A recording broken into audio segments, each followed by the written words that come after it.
I think we're good. We're good. We are live, baby. Tell them, Brody. Let's go. Let's start this episode real quick.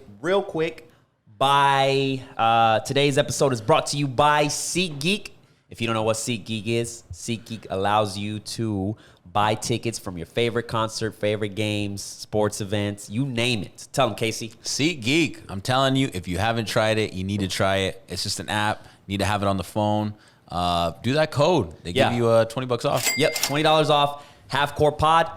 Get $20 off. Like Casey says, that's a free beer right there. Free Have it on us. You know what I'm saying? Description is in the link down below. Let's get it. Casey, man, by the time of this recording, it was your birthday week. Oh, let's go. How was that, bro? Bro, thanks for coming through. Bro, that was you was having a good time, bro. I was lit. Yeah, bro. Good stuff. Bro. You know how it is. I was on the birthday vibe, all the love. Yeah, bro. It was cool. It's kind of overwhelming, huh? When you're like, it is. You see all the love, people like, you know, that's my guy. Like, you know what I'm saying? Like, it's tight. Yeah. One thing that I was like, I read that tweet that you said, like, my funeral is going to be lit. I was like, hell yeah, bro. That's how you well, you get so many messages, dude. And sometimes they're heartfelt messages like, bro, I'm glad I met you on such and such. And one of my favorite movies is Big Fish. And Big Fish in the movie, it was a father and son kind of deal. And the father told a lot of stories. And the son was always like, man, my dad just be telling stories. Like, he ain't about none. And this is an old, like, there's no internet, no nothing like that. It's old days. So at the end, when his dad dies and everyone shows up to his funeral, they're all telling his son, like, yo, I met your dad in this story. He's like, you're the person in his story? You're the person in his story? You're the person in his story? Like, damn, my dad. And he feels really bad, right? He's like, I wish he didn't realize. Yeah. He didn't realize. These are all real people. Damn. Yeah, this is a good That's movie. crazy. Big No. Fish. Yeah. Yeah, bro. It's crazy because you don't realize it. And I think it's until the day of your birthday when you get those, like, crazy messages, like how impactful of a person you are in people's lives. You know what I'm saying? And I think that was definitely like... Well, it's just a day for it. Like, you know, you get them every now and then randomly from people in the Navy or whatever else. But like on your birthday, it allows people to reach out for sure. And it's like the ones that do, you're like, what up? Hell yeah, it's bro. tight. Yeah, it's tight. But yeah, solid week. Good shit. What you got going on? What's cracking in Darwin's world? Man, I tell you. You're going on a trip coming up, huh? Yes, I do got a trip. You know what I'm saying? I'm going to a Bad Bunny concert. Haven't been to a concert in 10 years. Let's go. So you need it. Yeah, that's I'm like, tight. okay, I need a little concert once in a while. Concerts are not my thing. But like this one, it's Bad Bunny, bro. Come on. I have to do it. You know what I'm saying? I have to do it. So I'm excited for that. Once again, I'm excited for the Thunder games and OU games, bro. That's like, I'm itching for that shit. You know what I'm saying? So I'm going to keep an eye on it. But, you know, the other day, you know, as your birthday went by, we're realizing we're getting old, right? You know, when we ended the podcast, I don't know what the hell happened that we ended up conversating about, bro, what about having kids, bro? Like, do you think there's a stigma there? Do you think, like, there's a time frame because that's what society wants? You know what I'm saying? Like, even me, like, I'm 29 right now, and I'm like, shit. But it never crosses my mind, like, I'm late or I better hurry up and shit. You know what I'm saying? So what is your thought on that? Because you don't have a kid yet. Yeah, no, for sure. I you know what's crazy is I think, you know, there's actually a thought now. I think when you look back in history and you look back at our first president, George Washington, in 1776, the whole revolution or whatever, like back then, it was just, I'm going to start a family. I'm going to have kids. You know, this is the first year America's population's declining. We're on a decline, not an increase. Because more people like you and me are deciding whether or not we want to have children and reproduce, or we just want to live our own lives. And there's all these other options now for folks to live. So I think, man, I think it's not the new norm. There's obviously a maternal clock for women, and they can't make a choice after a certain time. So for them, they have to decide really quickly in their young age of life. I mean, we're seeing now women live till 80, 90. It sucks that they have to, in their first 30 years, their first quarter, they got to decide, hey, how do I want to plan this? So it's tough for them. Us, it's not the same for men. But, you know, there's a reason why population is declining. And I think people now have choices, whereas there was never a thought. It was always just kind of like reproduce. Whether that's bad or not, I don't know. So do you think it's a totally different era, right? Back in the day, Do you think that was more of the norm of like work, buy a house, kids, start up a family, right? And now it's like, it's more, I think I like to call it like the more of an entrepreneur era, there's more of creators, there's more people doing their own shit. So they realize like, I can do this instead of working for the blue collars is what they call it? Yeah, the blue collars. Yeah. Or like the regular 9 to 5. Yeah, the regular 9 corporation. yeah. But I can focus on following my dreams, which is going to take me a little bit more time. So let me hold back on having kids and starting a family and shit. 100%. Right? 100%. Yeah, absolutely. I mean, look about it. Everyone wants to call it an interruption. An interruption is when you watching a movie, you press pause, come back, press the movie, right? Well, in COVID, we had an interruption and everyone went to work from home. Well, that's what everyone called it, but it's really not. It's a disruption. That disrupted everything. Now companies are literally closing their offices, limiting overhead, and allowing folks to be productive at home. So now when you look at like all the regular corporate jobs where they were flooded with, like, you can do that same job now from home. So what is that? Or from Medellin or from Mexico City or from, so that definitely makes choices in my mind harder when it comes to family and taking care of them. And I mean, and when you're the regular working class, you are stuck. I mean, think about it. When you're only making the most amount of money you're ever going to make in your 30s, right? Because all the other leading up to it is just all these other like one-off bogus jobs to get you by. Right. Well, if you decide then to have a child, which most of your girlfriends are your age, so they have that clock ticking. Like you can't really ever like make a move on the chessboard to get to the next. You can. There always is a way. I mean, that's what capitalism is. There's a will, there's a way. But it makes it a lot harder for folks that where we come from to make that jump if you have a kid. So I think if it wasn't that hard and we figured out capitalism from a government standpoint and like insurance costs, all that, and you got to alleviate all those costs, and we had the option to reproduce and be successful in that sense, it would be different. It might be different, you know, and that's how it was when they say the middle class was thriving in the 60s and 70s, because the middle class was really booming. Everyone had jobs. Everything was cheap. And you can have 4 kids and 1 working income and your wife staying at home, where it's just, that's crazy. It's not the same anymore, bro. So we're forced now to choose different things and innovate as we should, and I mean, look at the planet. It's dying. Our resources are even dying. So do we want to populate the world more? I don't know. It is. That's interesting because it's, I, from time to time, I'm work with a lot of seniors, especially when I go into a shift that's early. I expect nothing but seniors, but I get to listen to their stories as I'm, preparing their phones and stuff. And I remember this gentleman saying, like, I remember I used to buy a gallon of milk for 38 cents. And it's like, damn, it's crazy. He would get paid like $1.33 an hour, some shit like that. So it's definitely a crazy change, compared to like the population and stuff. So it's interesting because it's a lot of people are like, I don't even want to have kids. I just don't. Like, I just don't feel like I'm not ready yet. You'll never be ready, but like, I just don't feel like I'm still in my egotistic stage. I still don't think I want to go through all that hassle. You know what I'm saying? Because it could be like, okay, he changed my life. This kid changed my life, but it also could be like, there goes your dreams. Like, that's the hard part, bro. It's a tough hard one. part. And when it comes to think about the battling between that and usually your high school sweetheart or the person you get into a relationship is a peer of yours, whether it's in college, they're your age, 21, high school, 18, whatever. Well, you're falling in love with somebody that's your age. So from a guy's perspective, we hit that point where she's 28, 29, and her clock is ticking fast. Well, she's got to make a move quick. So, but you're in your head, that's why you're starting to see a lot of these relationships kind of extend more, I think, because the man now has a little more time to figure it out and be a better dad, maybe level up a few checkerboard stages before 38 and then say, you know what, I kind of want to look to reproduce now. But obviously his girl's not going to be 38. She's probably going to be 29, 28. So that gap has honestly separated, and that's made dating hard in my mind because, they have a clock. A woman has until 38. That's like, well, that's risky. I think after 36, there's certain risks. Like autism goes up. There's a lot of risks. Yeah. It's associated. So it's a real scientific clock. I think Man, it's crazy because it all comes down to decisions, right? The decisions you make in your life are gonna dictate, your outcome, right? 100%. Because people are like, well, do you want to have a kid at 40? I don't want to be an old dad. I don't want to. Yeah, I'm like, shit, have you seen LeBron at 40? Take care of yourself, dog. You definitely can be. Yeah. See LeBron at 50, and I bet we're going to see LeBron at 60 what they're gonna tell you, dribbling the ball. What they're going to tell you is, oh, yeah, guy, he's a billionaire, of course. Well, then make $1 billion before 40, bro.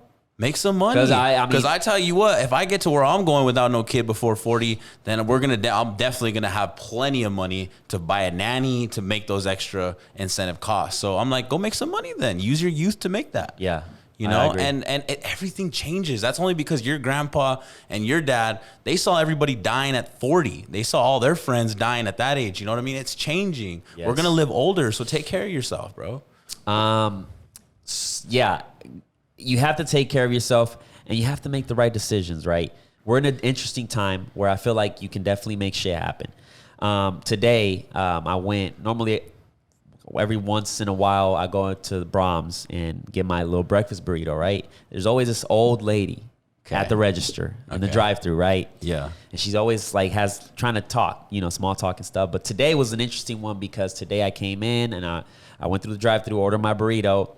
And she was like, how are you doing? I'm like, I'm doing good. How about yourself? Oh, I'm surviving. Man, it's crazy that I can't, quit this job because I can't live off of Social Security. And I'm like, damn, but I always see her there too. And I always ask myself, like, why haven't you retired? And I guess she answered that question for me today, where it's like, maybe she didn't plan right for her retirement. So do you think that was more of an old school thing? Like every case is different, but like, her being maybe like, I'm going to work and my Social Security is going to take care of everything, didn't have the right knowledge. Because like I mentioned before, too, working at the call center and, dealing with people that were on a fixed income. How old do you think she was? Probably 60, 65. So I say, yeah, definitely. I mean, she was thriving at 30 years old in the 90s, right? And it was booming. That was even before the internet boom. I think everything was going. I think if she's 65... She was 30. 90, she was 30 at 90. And 90 is that what is that the math is right? Okay, 90s were So she was in the 90s. So she was before even the internet boom. Things were coming up. Middle class was thriving. Bill Clinton was in office. This makes me realize she was bro. You got to look at history. That's history rhymes, bro. I'm looking at it now. All these definition changes. Another topic I want to talk about. But anyway, to your point. She lived in a different world where Social Security was really dependable, and a gallon of milk was cheap, a lot less than it is now, right? It wasn't the 60s, but it's still the 90s. Well, when you see how much money you make on Social Security and how much shit costs, then it's totally different. And then, obviously everyone needs education on investing and that stuff. They tell you to save cash. Most of the people just save it in their mattress, whatever else. Well, you see that it means nothing 20 years later, or it means a lot less. So, maybe she didn't know about investing, and there's a multitude of things, but also I think her living situation and the environment she was in, what was America then, is not America today. Right. And our markets are all different. It's a global market. She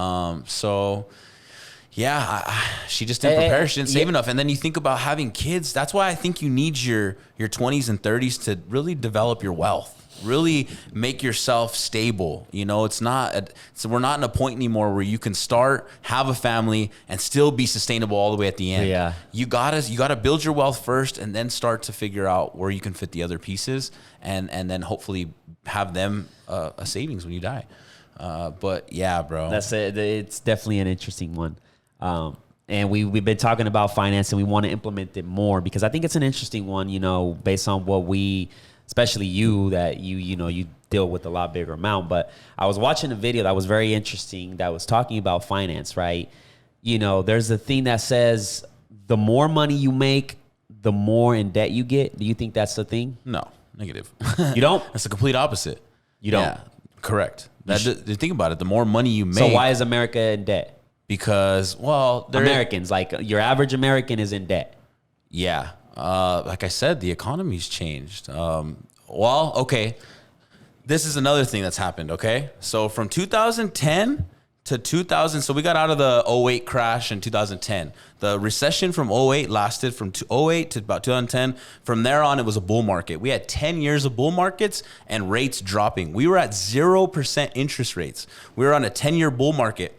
What that does is there's all these businesses and all this money flowing around where everybody's winning. Everyone's able to borrow. Yeah. Well, what happens is, and then all of a sudden a tragedy happened and COVID came and nobody could work. So we needed to pump all this money. So that was going to hurt it even more.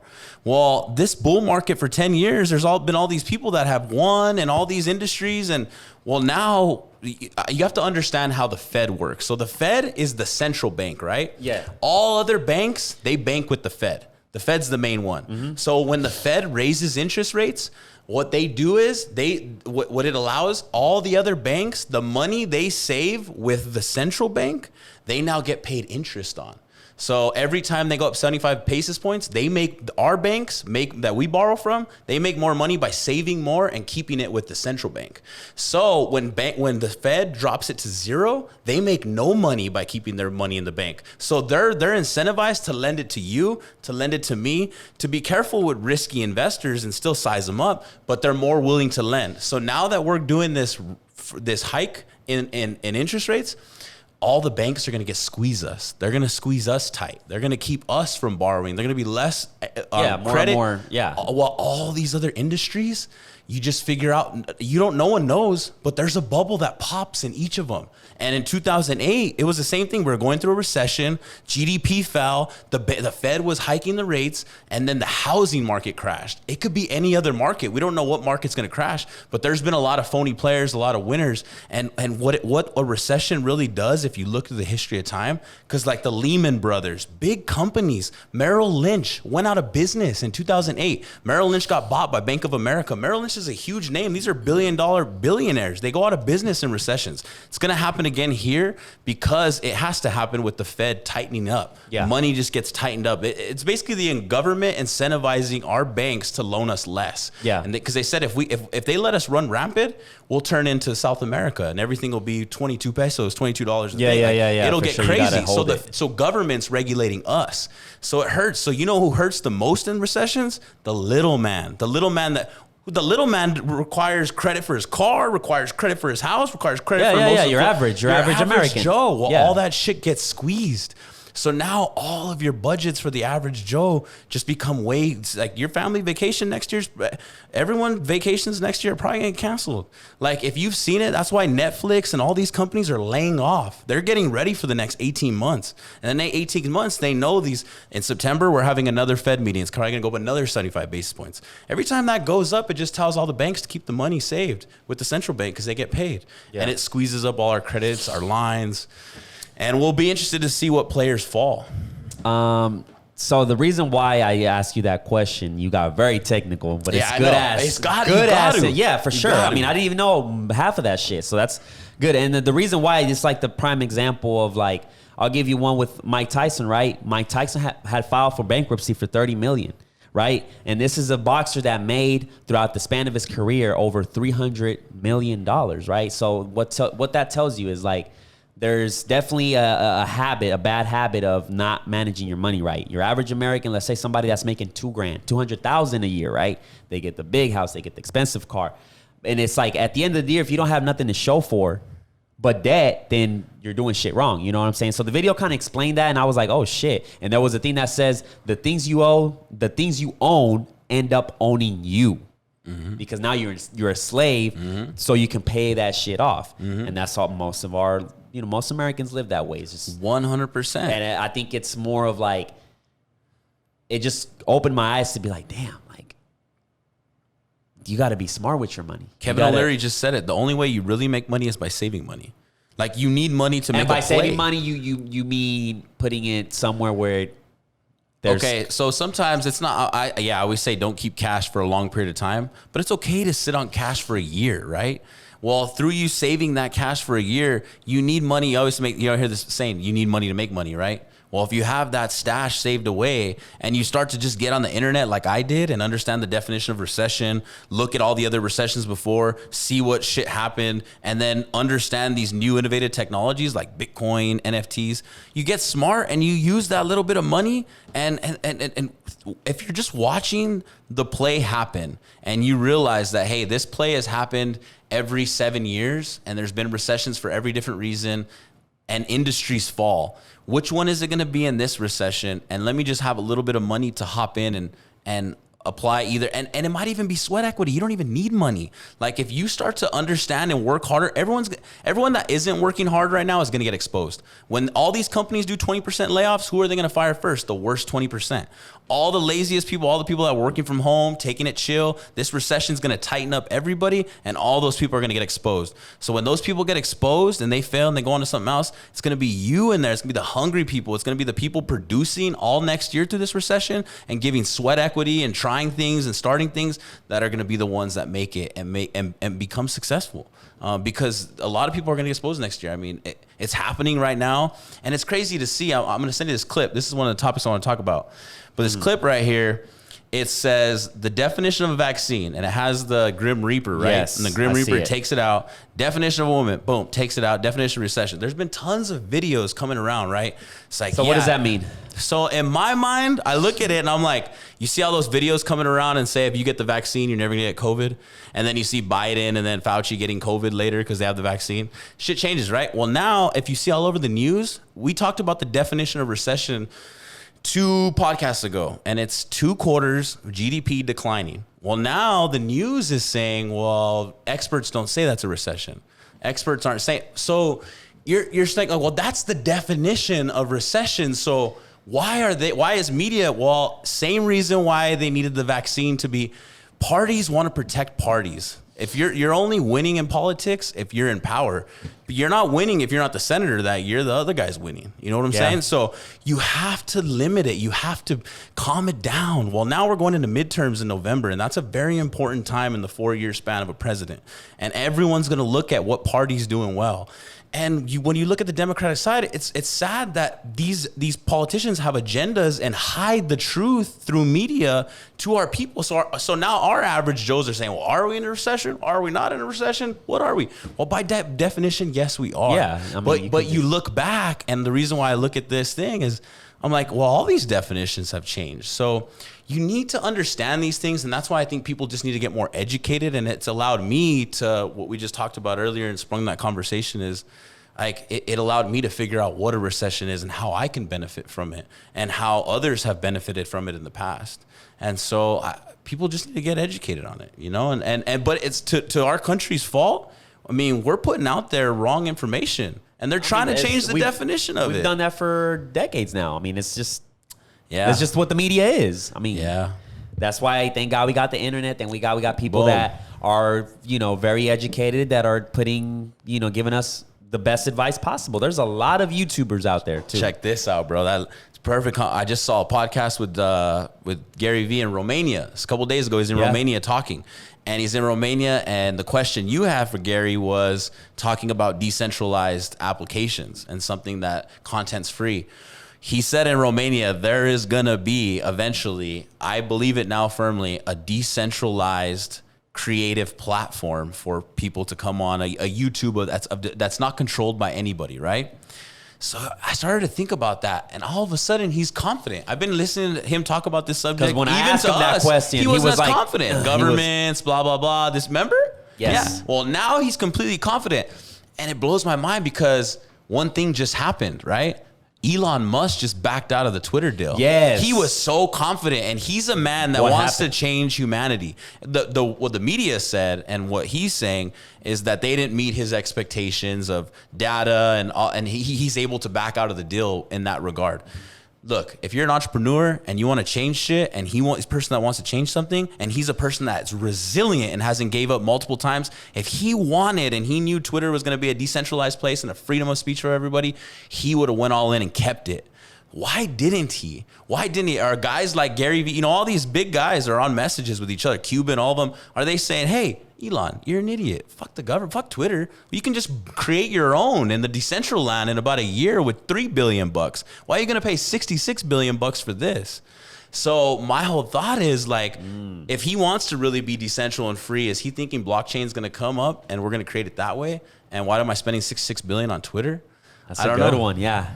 That's a good, yeah, because I was like, why would he back? Why would he back out? Yes. I know when someone's, I've but seen that makes him, sense. I followed him. That makes sense. That's a big It's a big shift. It's a big shift. Let's go. I like that. Me too. I'm glad I asked that question. Because you know what the internet did, bro? The internet exposed a lot of people. It also did bring a lot of phonies. The blockchain is going to get even more authentic and it's going to expose even more people because it's going to be real. It's going to be tangible. It's going to be you created it. And then you're going to be able to put you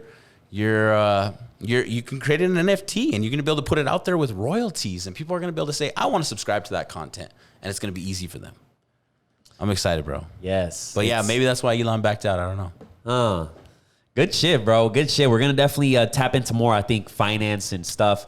Like we were talking about it, off camera because I feel like it's something I'm always. Well, it's all over the news right now and people don't really get it. And people are like, what is the Fed? Well, it's not really affecting my pocket. I'm just doing this. But it is. Like numbers are numbers. And that's what that inflation number is, how much all costs have gone up. So all costs have gone up, but all your wages haven't. Nobody's wages have. Nope. So it's going to affect all your budgets next year. And they keep doing that basis points.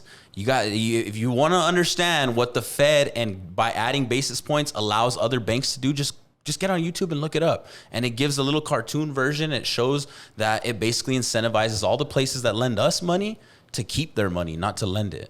So that's all they're doing. Interesting one, Brody. Yeah, I'm gonna definitely keep an eye on that, but it's kind of scary. But you got to prepare yourself. You got to prepare yourself. That's all it is. Well, you wonder too. All these other countries are running rampant, so then people are they're really poor or they're stuck on the street. So are we doing it to the best of our abilities? Is there still corruption? Yes, but yeah, we'll see. On other news, bro, I saw this thing here that says Saudi Arabia reveals a plan to build a $1 trillion city called The Line. And I'm going to show you this concept because I think The Line? Yeah, and watch. So pretty much what it consists of is it's a straight line that goes instead of, so that what they want to do is get the whole entire population and put it in just one line. One, to create a better, more natural solution because pollution and, look, I'm going to show you the video. It's pretty insane, bro. And they're planning on doing it. I mean, I think they're all in. You know what I'm saying? So this video right here that I'm going to show you is going to show you that like their plan and how they're going to build it.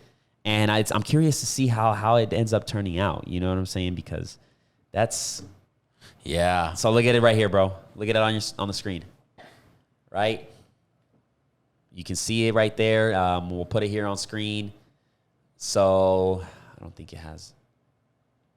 Okay, it doesn't have sound, so I'll try my best to explain what we're seeing here. They're going to get the whole city, as you see there, and just cram it into one big line. It says it's as tall as the Empire State Building. And it's going to be the residence of that. And the crazy part is it's different, obviously, floors. And then you have your grocery stores. And wow. Yeah, so it looks like it's a thing because it's making headlines, and my internet right now is tripping. Wow. Yeah. I don't like that, bro. You don't? No. It kind of feels like you're in this, like... That's the metaverse. Yeah. And Saudis are all over the metaverse. You think? They're all over it. That's going to be the next big thing. I was just talking to the COE group. My boy Brian's in the COE group, runs it all. He big company, have a lot of developers. They all meet in the metaverse. He's like, I'm the only one that doesn't meet in the metaverse right now. He's like, they even go in their metaverse character, click Zoom from the metaverse, and then it logs them into the Zoom meeting. He said, I don't even know how to do all of it, but my team's doing it right now. So it's bro, I heard Gary Vee talking about 2005. 2005, everyone, like, Facebook is for kids. Facebook is now it's a face for grandparents, right? And in 15 years, like, we've gotten all the way here. Bro, give it another 10 years and everyone's gonna be in the metaverse. But cities like that, cities of what you just showed me, are gonna be more efficient and more manageable for governments to manage, and less for us to travel because we don't need to. I don't like it. I don't like it. man. Who doesn't want a backyard? That's some Saudi stuff that ain't American. Yeah, ain't gonna happen for sure. in Texas. But see, their whole thing is they're trying to reduce the amount of pollution and like all that crazy. What us humans good for the earth. Good for the earth. Like they're doing it more for the environment, and they're trying to make it just as convenient. Where it's like you can walk and go to the supermarket. You can walk and go to the movies. Like it's not gonna really take much. Like cars are not gonna be like ran like crazy. You just walk. You're gonna get more people in shape. I mean, it has its pros and its cons. It's very interesting, but it is. Eventually, we're gonna have to come up with something because we cannot just keep fucking breeding a lot, and then like it's gonna get to the point where it's like, where the fuck do we, where do we stay now? I mean, the way we're going, I mean, there's less plants, there's less animals, there's less, you know what I'm saying? And there's more humans. So, well, let's think about this. Let's think about this factor. Saudis could think about it from this view. I don't know if there's a house for every person alive in this world. I don't think there is a place for them to live. If everybody could afford a place to live, there isn't any. Well, you've seen through the internet and us become a world market, countries are now thriving. They're changing. They're coming into the game. And continents, one continent that's never been part of our global market, where there are millions of people under the age of 25, 30. Their lower medium age of people are lower than America's, anywhere else. Africa. There's a whole you could sell so many things to Africa. That's why China, they've been developing roads in Africa. They've been developing land so they can sell. It's going to be either us or them who's going to sell to that market. And when I talk about decentralization and them having decentralized banks and them having currency, that little card thing you gave me, the card thing, bro, we're not even going to need cards here in like 5 years. Everything's going to be a tap from your phone. It's all going to be USDC coin. And Africa is going to be able to buy. Merchants are going to be able to grow. Businesses and people in Africa are going to be able to thrive and buy houses. So are the Saudis thinking, hey, they're going to come over to Saudi and live here because we're going to have it developed first. Yeah. Especially the people in Africa that get rich off of decentralized banking because they're hustlers. You see how many immigrants come into America and they out hustle people that have been here for years and generations have been here for years because they know where their lives come from. They come hustle. We give Africans the same ability as we have banking, loans. Through decentralized, guys in America could take their Bitcoin, leverage it out for a loan rate, and somebody in Africa can now borrow it from us. So we're going to be our own banks to them. Decentralized is going to change the world. It's going to allow other countries to thrive. So maybe that's what the Saudis are thinking. It's going to be a lot harder to get into America. I'll tell you that because we're going to have to develop a lot more places. But you know what? America's big, and there's a lot of the Midwest, and we have a lot more places to develop. So it's going to be interesting to see how blockchain change. I don't think it's more the resources of the world. I think it's more just folks being able to make their civilizations better. There's tons of African population. They just haven't been able to afford travel. They haven't been able to afford different things. They haven't been able to borrow money to start something. Well, now they're gonna. That concept is interesting. How long is it going to take? And I just don't see it for me. I like to go places. I don't want to feel stuck like I'm in a line, even though I have all the convenience. So it'll be interesting to see what the actual people from, Saudi think, and if they're with the plan, if they're, you know what I'm saying, like who knows? But that's something to keep an eye on, and it gives you. It sparks the question of like, is this the future? Is this focused more on like the metaverse? Is this focused more on, decentralization? Like it's all interesting. Yeah. See where we're going, bro. Yeah. It's crazy. It's going to be a lot more competition, a lot more accountability, and all the phonies are going to fall. And people that work hard are going to be able to put their content out there. They're going to have royalties. They're going to be able to buy. There's going to be a lot of companies that get hit in this revolutionary change. Yeah. Because they don't want to adapt. They don't want to adapt. They don't want to adapt. I mean, think about our entertainment, bro. So what happened to Blockbuster? Because they didn't want to adapt. And it's crazy because Netflix came to them and they want to partner up with them. And they were like, nah, we don't fuck with you, bro. Get the fuck out of here. And like, now it's like, who has the last laugh? You know what I'm saying? Absolutely. I'm with it. But let's talk a little bit NBA, bro. I want to give you I want your take on this. The whole KD soap opera is continuing. And the next victims were the Celtics. There were rumors that the Celtics wanted to trade Jaylen Brown and some other players. I can't remember, a couple of draft picks. I think Marcus Smart was in there too, for Kevin Durant.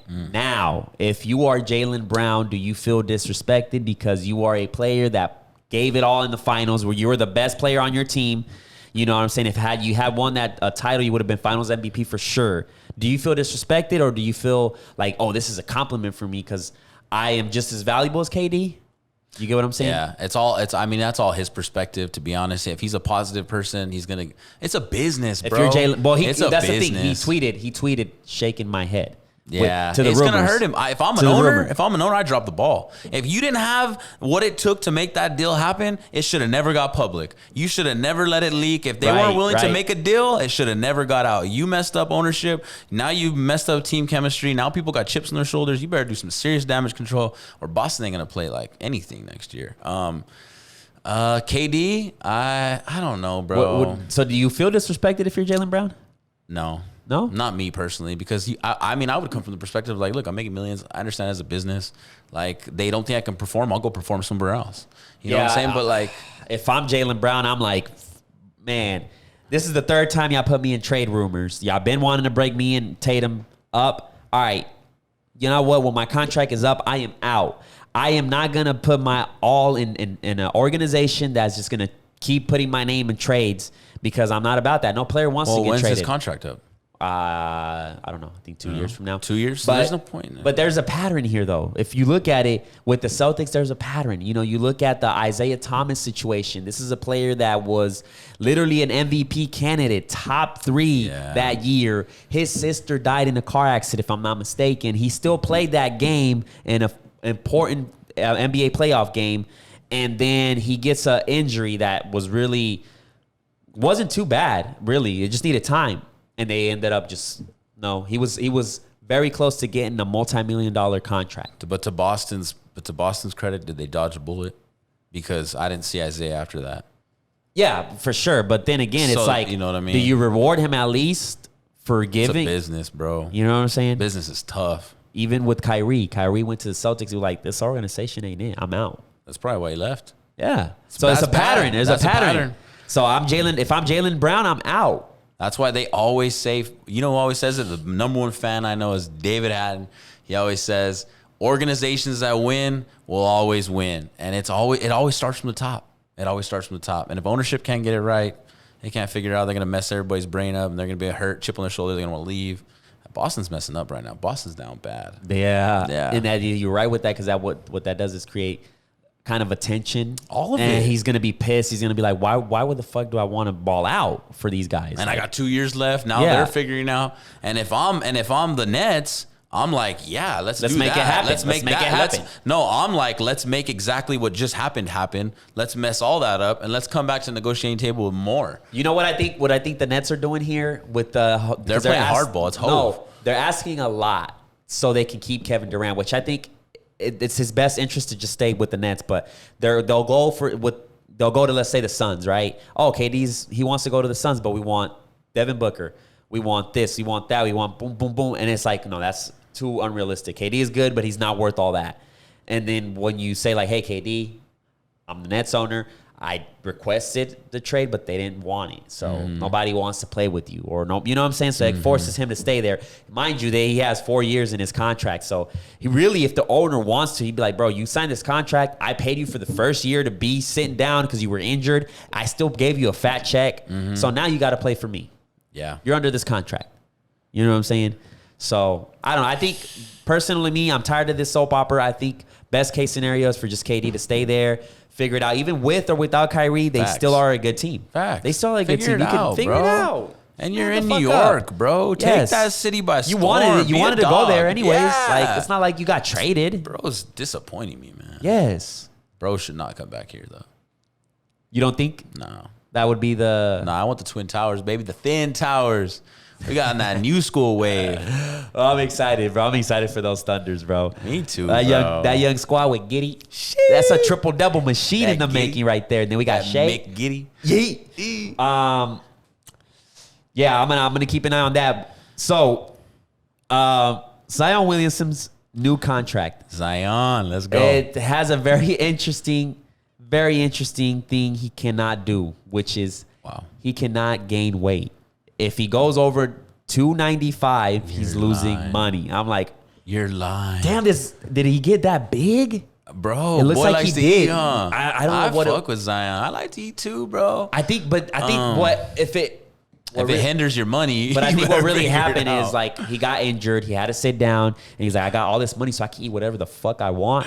And he Bro. probably just went overboard with the eating. But for that to be put in your contract, that means that eating habit is very serious. Because I've never seen that shit. It's hilarious. Like, Yeah. or maybe he has an eating disorder. No, he was in shape. He was fucking. Nah. In Duke, he was in shape. Yeah. I'm tripping. I think it's just one of them things like Shaq, whatever else. I don't know. I'd redline that though. I mean, I would do it too. I mean, you got to look at Zion. If he could stay in 250, I think that would be an ideal weight for him. He's a big body. I mean, he can fucking slam his way to the damn paint, get to the rim. Like, Damn. The audacity in the contract. yes, Initial here. yeah. Damn. Okay, Zion, I see you. Shit. So that was pretty interesting, man. I'm curious to see what they do with the Brody though. Like talking about Westbrook, the slender is out of fucking hand, bro. We need to stop this. Y'all keep forgetting that the Brody is one of the greats, one of a Hall of Famer, a triple double machine. Did something. He made triple doubles looks easy. You know what I'm saying? Facts. Like, let's not forget how great Russell was. But I think Brody, yeah, that's whack. But Brody, I don't think Brody cares. He don't care, bro. He knows what he is. I mean, even for the community, that Why Not Foundation, bro, and what they did, even in Oklahoma, and what they're doing in the inner city, and that brand inner city. Would you take the he's Brody killing it. I would take the Brody back in a heartbeat. Yeah. I mean, that's why we put him in the Hall of Fame.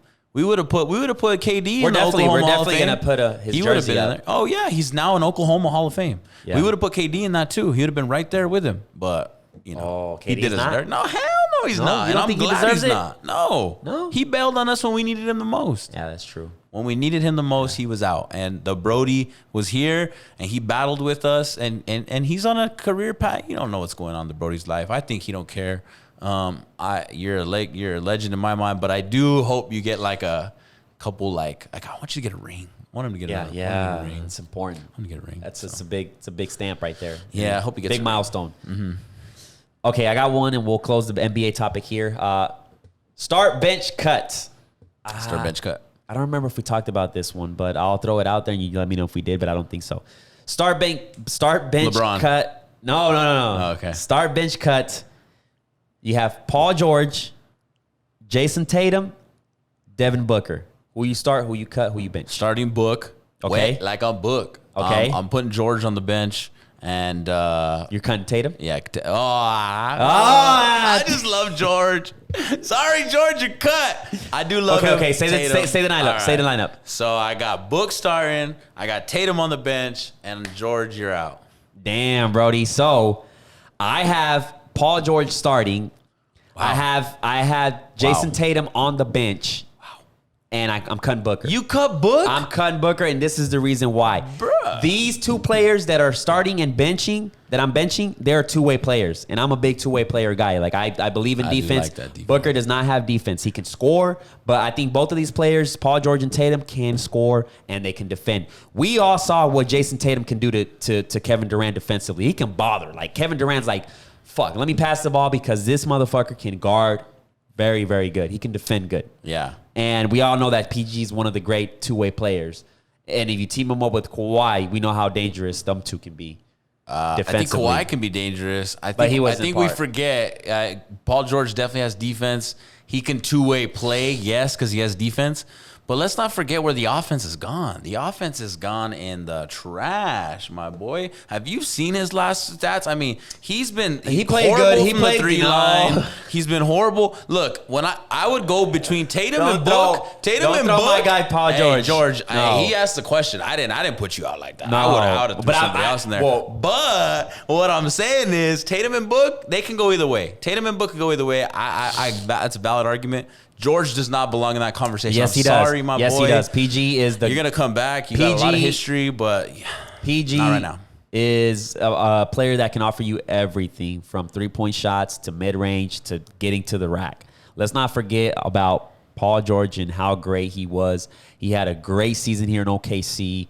MVP, top level player. Let's not forget about that, Brody. Let's not forget about the Paul George that used to play in Indiana that gave LeBron a little bit of a headache. No, that was fun. Yes. Those are good days. So let's not forget about that, bro. If I had to FaceTime Kawhi right now and said, yo, who you want to bench, cut, or start? That boy is not picking George. He's setting them. Nah, he's saying, see ya, bring my boy Book. No,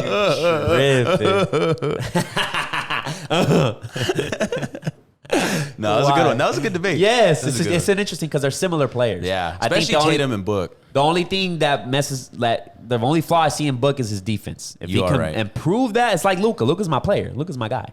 Luka, his flaw is defense. If he can improve that, just like Book, them two are unstoppable. Yeah. Stop playing. Facts. Luka, you need to win MVP this year. Facts. Anyways, so there's this article that I found, bro, and it was very interesting. A guy survives 18 hours in open sea thanks to a floating soccer ball. Wow. Wilson. Insane. I don't know what happened here.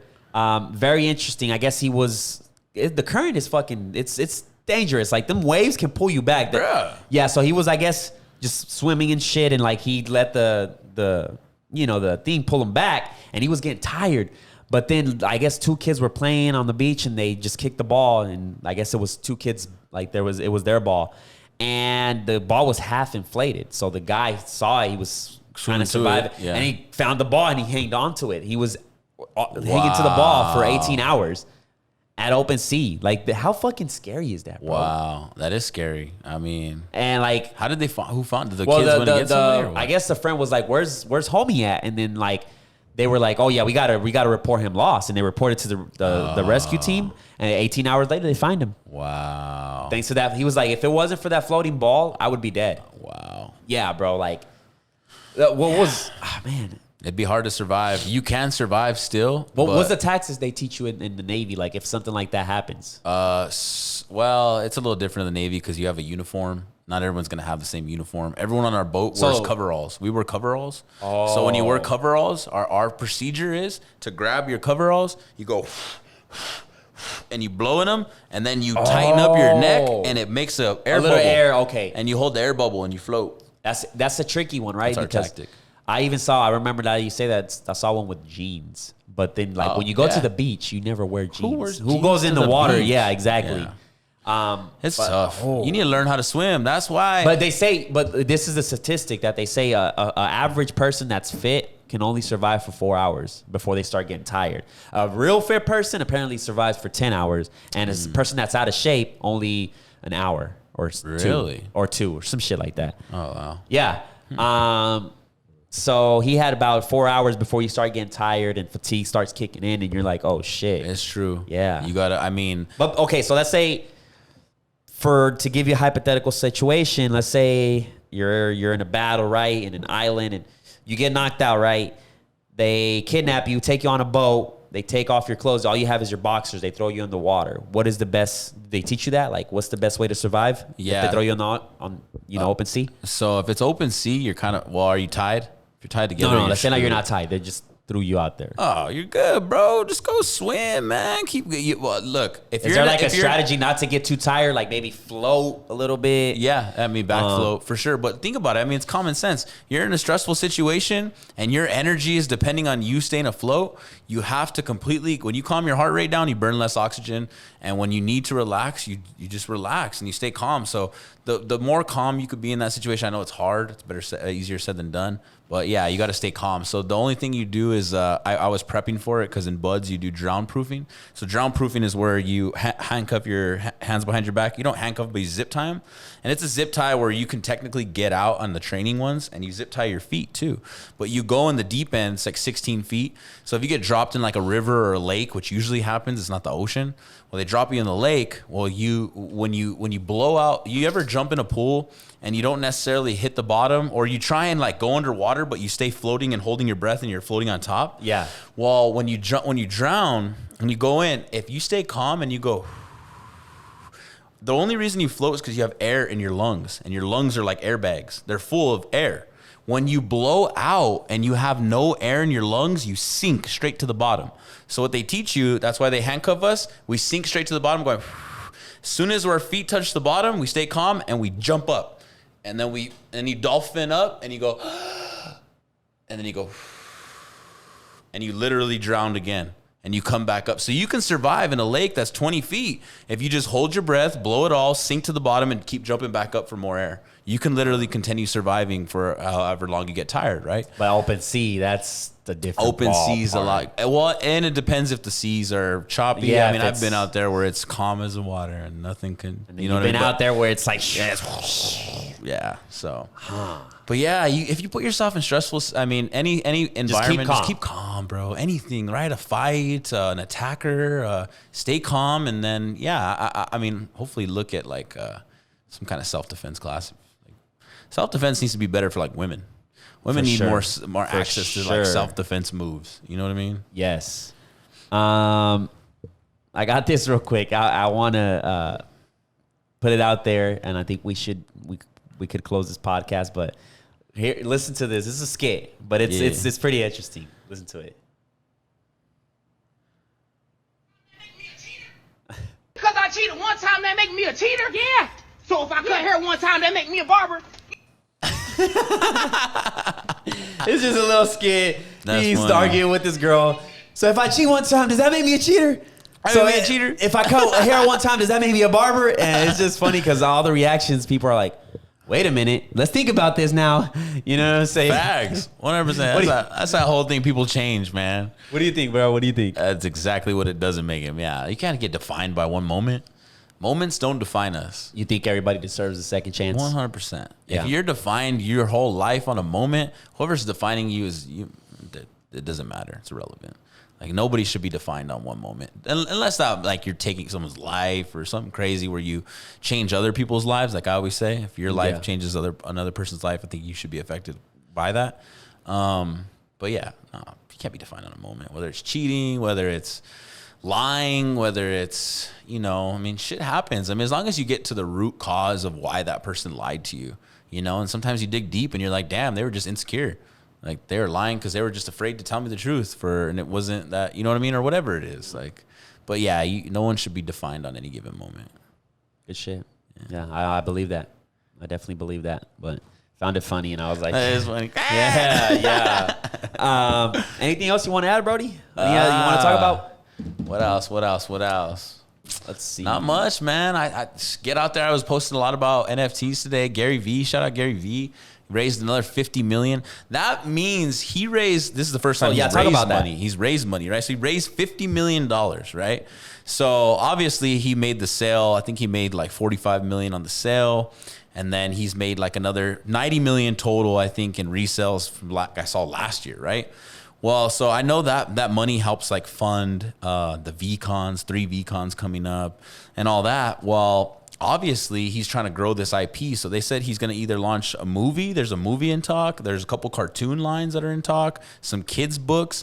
So basically he found a venture firm to loan him $50 million. The only way this venture firm gets paid back is by his 10% royalty, because that's all he makes to pay that back. So they're betting $50 million now that it's going to eventually resell again and get to a higher value, and all their money is going to get paid back. Wow. Because they're helping him develop this IP. So he's got real money believing in his project. He's taking this shit to the moon. Yeah. I'm an OG. I got super excited about it. It's all bullish news.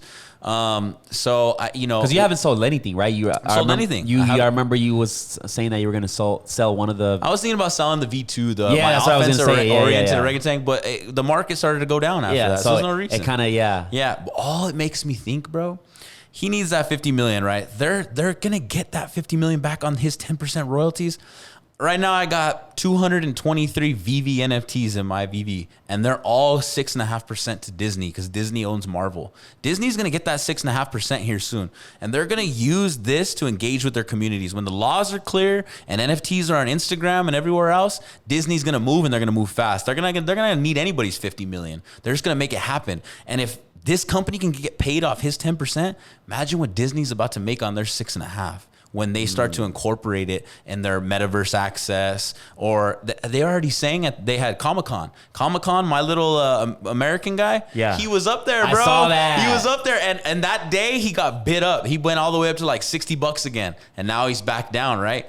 But it's First appearances are never going to go away. You know what they're saying? What they're going to use these characters for? They're going to incorporate them with Call of Duty. They're going to incorporate them with all these games, and you're going to be able to now transfer your NFT ownership and be your avatar in the game and Call of Duty. And everyone's going to know you own that original Goofy. You want to see Goofy holding a freaking brrr? Those things are going to go for. There's only a limited amount of them. Yeah, that's gonna be hard. And Disney's that's cool. I can see that being an implementation of NFTs in gaming. Like 100%. you own it, you get to use your character. Yes, and it shows. It's like Roblox. Yes, and that's and there's gonna be different variations of Captain America now throughout the history, but there's only gonna ever be one first appearance of all characters. Thor, Luke Walker, Skywalker, whatever. There's always gonna be one first appearance of every character, and after that, there's gonna be tons of variations of them. But you want that first appearance, in my mind.